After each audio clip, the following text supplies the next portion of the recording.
dissatisfaction is real, and the regime knows it. That is why they are trying every trick to frustrate the people's will ahead of tomorrow's vote. But Kenyans are alert and they are ready. From the mountain to the lake, from the ocean to Kisii, the message is the same, #Guantam. During these campaigns, we have sadly witnessed a series of desperate and well-coordinated attempts to subvert the will of the people. Number one, the heavy and intimidating deployment of police officers, many of them in plain clothes, accompanied by brutal attacks on opposition leaders and supporters.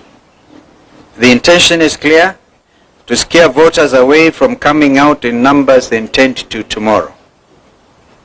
We have seen this in Narok Town, in Malava, and in Bere North.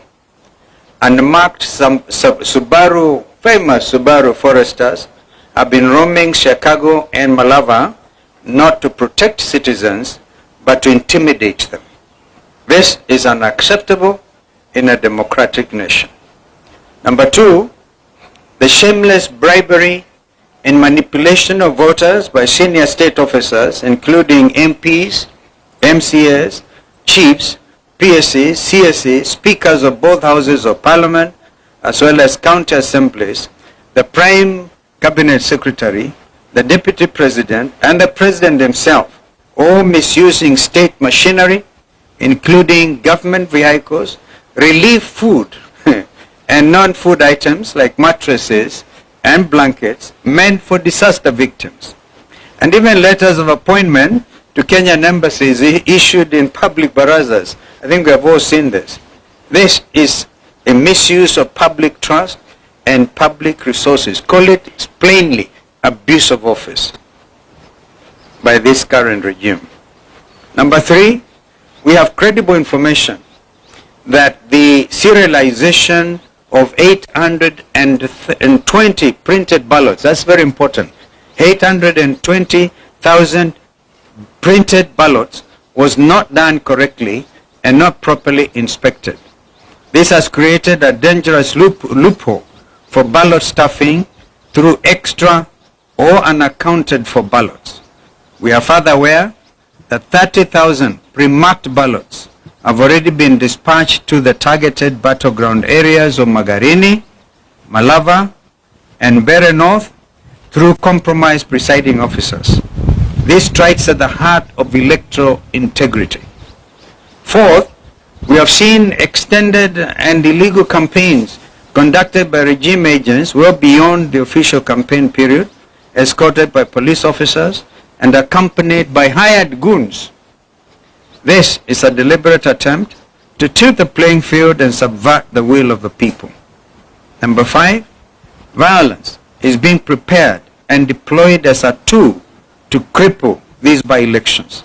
There is a well-coordinated scheme involving sections of the police, hired goons, and compromised IEBC officials. In Malava, for example, hired goons reportedly under the command of Lugari MP Nabi Nabwera are expected to spark violence using pangas and rungus and other crude weapons. They are to be protected by police, including a special team which has already been dispatched from Nairobi and we are monitoring their movements, the infamous Subaru unit. Once voting is disrupted, compromised IBC ballots, compromised IBC officers and clerks are expected to use that chaos to stuff ballots. We saw this pattern during the Gen Z protests, where police did not stop goons, but actually enabled them.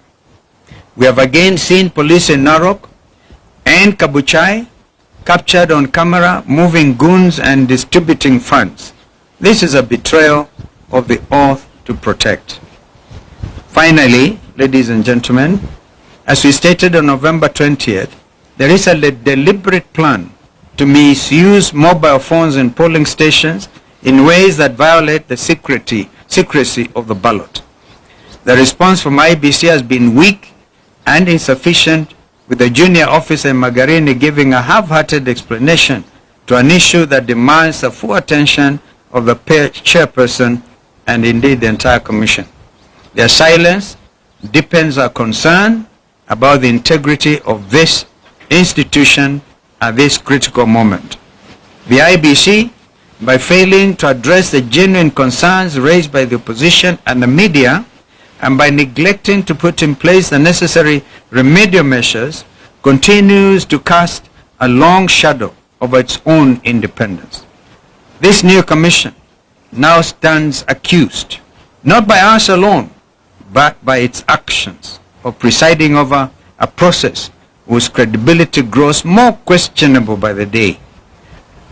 A democratic, free and fair election cannot be built on silence, on evasion or selective action. It must be anchored on justice.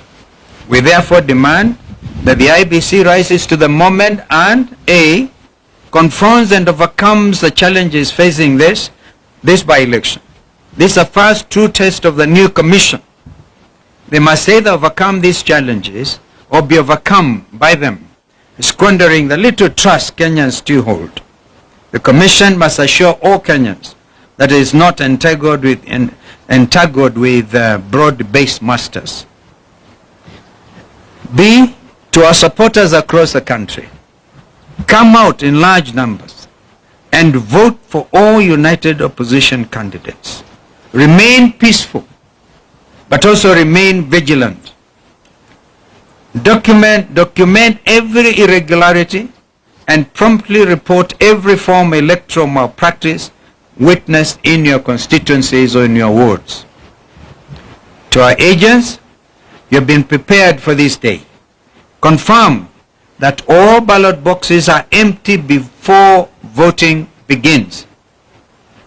And check even any possibility of open windows where things could have been brought in and sneaked in. Do not abandon your stations until polling is fully concluded.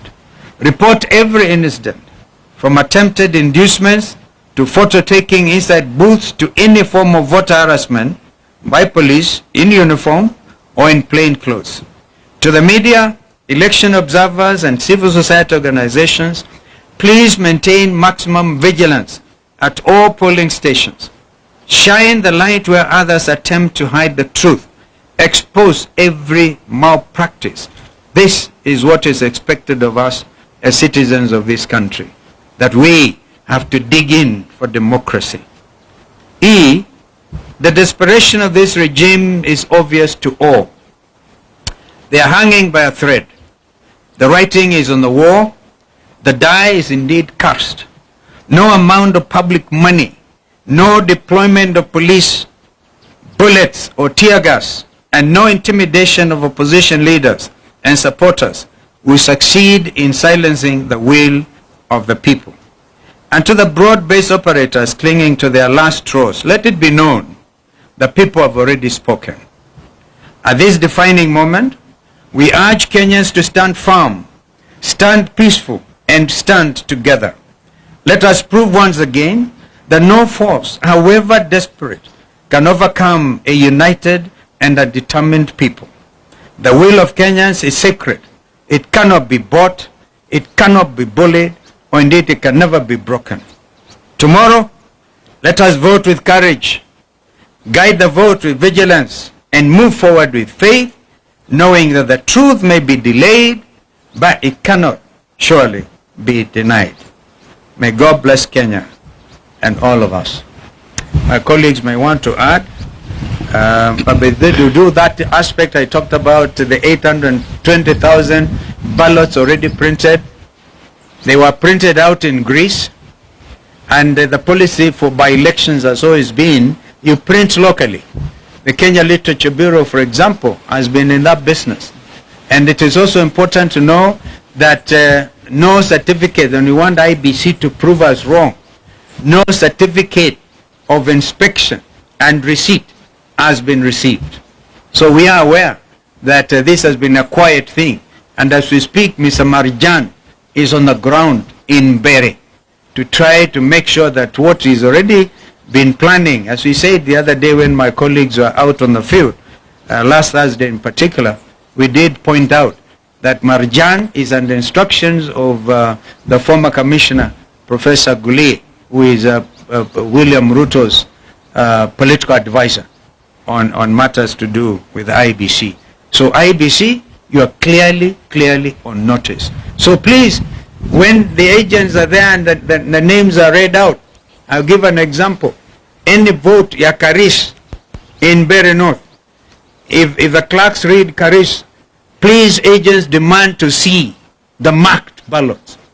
And at the end of it, before the presiding officer presses the send button, please ensure that the numbers that have been now kind of identified and announced, yeah, are also the same figure that will get now transmitted by the send button. We are saying this because we are aware in the case of Mbeere North, 15,000 ballots have already been particularly voted. They have already marked them. And so the idea is that they are going to make them, they all be met now at the constituency tallying center. And therefore, because of the lack of serialization, which you have talked about, yeah, anybody can mark and serialize everything. So we are pretty aware, and I must thank Kenyans. Kenyans are very smart. That's why my brother said they cannot be like some of our other neighbors. This is Kenya. Thank you. Thank you very much. It is now very clear to us and to the people of Kenya that IBC is totally compromised, and we are happy that this has been confirmed this early, because had this not been confirmed,